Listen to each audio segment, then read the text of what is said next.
Okay, so firstly, I changed the password for the default user so that no one can hack into my Pi. Next, I installed a firewall so that nobody can send unwanted traffic to my Raspberry Pi. After this, I made sure that the firewall was enabled on startup.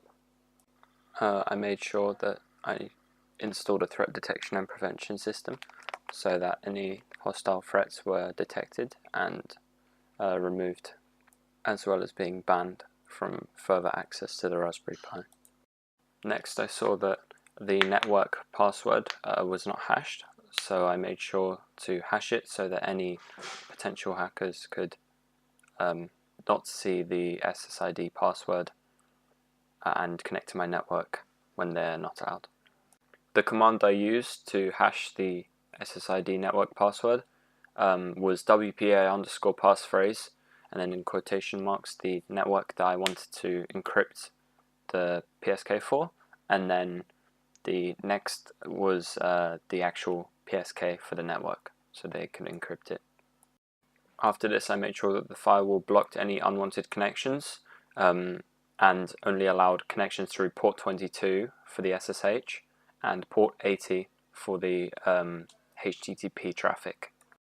Next, I updated the software on all packages so that any potential exploits that were patched could no longer be exploited, and my Raspberry Pi was more protected against potential threats.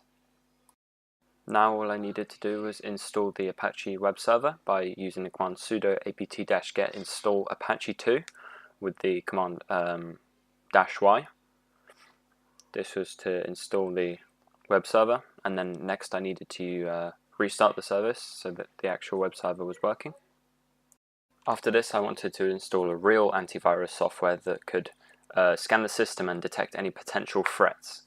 This was called ClamAV, and it's used in Unix systems to scan all the file systems that you allow it to and detect any potential threats with a database. After this, I wanted to run a test scan on the HTML directory to make sure that the antivirus was working correctly, which turned out to be that the antivirus was working completely fine. After this, I wanted to test out whether ClamAV would work on a real potential malware with using a impersonating signature, a malware signature. I then moved the malware into the HTML directory and ran ClamAV scan with a customized database because the Raspberry Pis have limited random access memory. The scan came up positive and detected the malicious file and alerted the user. As a finishing touch, I added a welcome message to my SSH server so that people can see what the SSH server is about and who's hosting it and what their permission is, so that they don't get in trouble with the law.